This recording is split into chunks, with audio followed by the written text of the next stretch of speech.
Good afternoon, good evening, good zinta, good y'all, whatever it may be where you are. I'm Matt Sports Cards. Hope you're doing well. Remember to like and subscribe. Every new subscriber this month, I'm doing a new video. I've been doing dozens. So you can make the monkey dance. Hit the subscribe button. Stop stealing from me and make it do it. What are we doing today?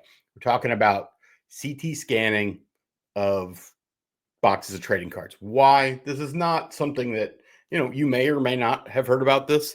This has been something that's been talked about now for going on, I'd say 6 months, 7 months.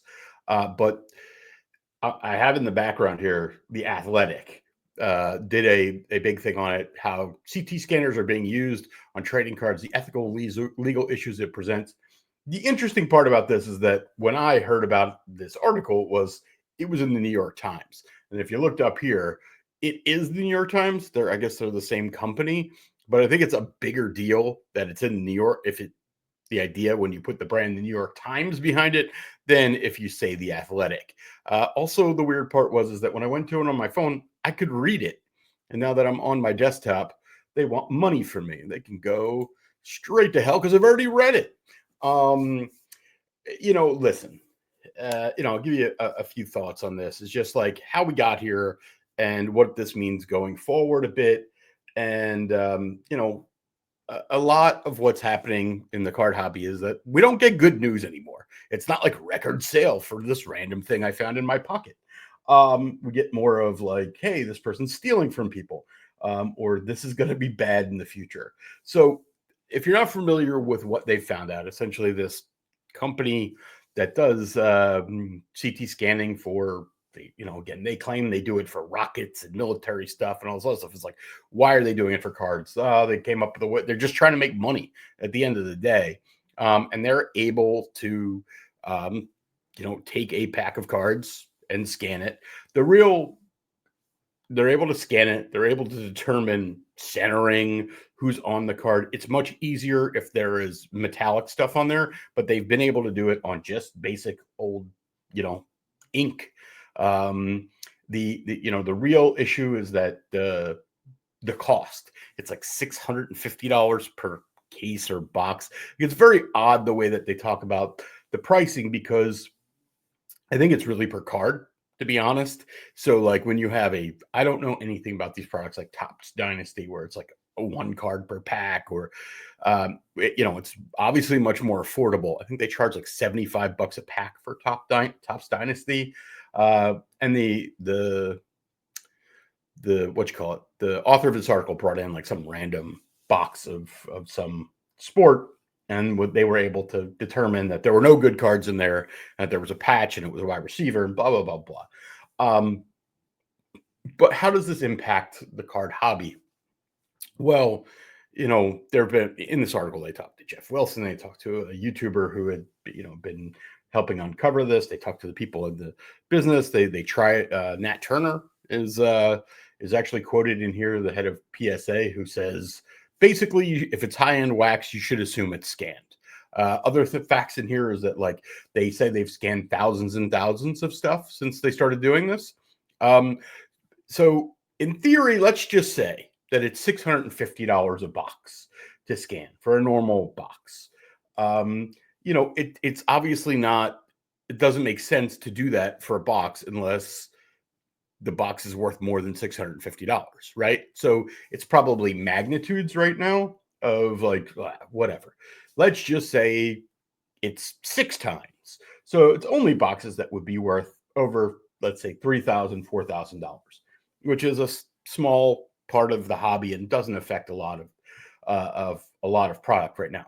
But so there's a couple thoughts that I have on that, which are, hey, technology only gets faster, better, and cheaper. So we're not there right now, but the idea that you can do this, and the idea that in the future it's just gonna get cheaper and faster, right? And like, I wish I could get into the article right now because they like name the machine that they're doing, and I'm like, wonder how much that machine costs. And if you owned a huge breaking company and you were a scumbag, you're like, oh, it's $1 million. We can make that back. And they buy it and they do that. And, there have been some claims that some breakers have done that, but like, until you see proof of that type of stuff, it sounds more like tinfoil hat to me. But down the road, you can just expect it to get better and cheaper, right? So if it costs $650 to do today, I would say, let's say 5 years, it's $65. Now that takes us from something that was $3,000 a box or $4,000 a box, $300 a box or $400 a box. Um, I've been collecting cards a long time. I'm old, right? So when I was a kid, the version of this was, we used to have wax packs, and people could, and to this day, they would seal and unseal wax packs, right? They would like use some sort of heating element, and it was, when the local card store or whatever the hell they want to call them, when I was a kid, was like renowned for resealing packs. And I recently saw that like they're going out of business, and the guy who owned it's like 90 years old. I want to just go to him like on his deathbed and be like, come on, own up to it. Did you reseal packs? Come on. You have a chance to come clean before me and God. But that was then. And to this day, I buy old wax, and it's like some of the stuff is resealed. That's why there are companies like BBC, who I don't think are very good at what they do. That's another thing. But okay. And I'm not trying to get into the ethics of this, right? Like, of course, it's unethical. There's no like the idea of, oh, we want to scan it to see if the cards are in this case. It's like, whatever, dude. It's like I want to open my Christmas presents early to see if there's an actual present in there and there's not a pile of shit. Yeah. Whatever. Right. So again, you have the idea that it used to be resealing, and you have the idea that it's going to get cheaper. And what that also does is it makes wax kind of an uninvestable thing. Like, listen, we're not. That's such a stupid term. Like, it's uninvestable. Like, everybody's investing in it. It makes it a whole lot less collectible, right? Because the idea on things we buy, and people always want to deny this. It's like, even if you don't want to sell it, you still want it to go up in value. And now you're going to put a ceiling on the price of sealed wax, right? Like the thing that I compared it to is like wine, is that, good wine that over time goes up in value, because essentially every time somebody opens a bottle and drinks it, you lose supply. So you're basically, having less supply, and you can constant or more demand. Matter of fact, during the height of the pandemic, it was like, before, I never thought we would get here, right? Like, I wasn't a visionary to be like, hey, somebody's going to create technology in the near term to scan cards. I was like, this made the most sense to me. I was like, hey, why would you buy singles when boxes are essentially becoming more rare? I was even thinking of like the stupid stuff that you rip, like 90 Fleer basketball. It's like every time somebody opens a box, there are fewer box and more singles, which means the singles will go down in price and the boxes will go up in price. Which is probably still true in a sense that the lower end stuff, it's about the nostalgia of it, about having it, about the experience of opening it, not so much about what's inside. And I have to also add that one of the reasons that we end up where we are right now with this CT scanning, which is, again, this is a fact. One of the reasons we ended up here is that the card companies, Panini and Topps and Upper Deck, who all denied to really comment on this. They were all approached. I think Upper Deck said we might look into it in the future, but they're greedy. And in the olden days, when I was a kid, but the idea used to be with a card is that, like, hey, it was kind of how the future unfolds that will determine the value of a card. Meaning that, and this has happened gradually over 20 years, even 30 years, where that there were these, we started with little golden tickets, a Reggie Jackson autograph, or, some numbered cards. But then when they started creating these massive products like National Treasures and Flawless and all this other stuff, where they're basically printing scratch off tickets and putting them inside of packs, that you create this environment. You're not really counting on the idea of time being a huge portion of what increases the value of cards. You're just like, we can print $10,000 or $50,000 bills, and we can hide them in these chocolate bars and make the world go crazy.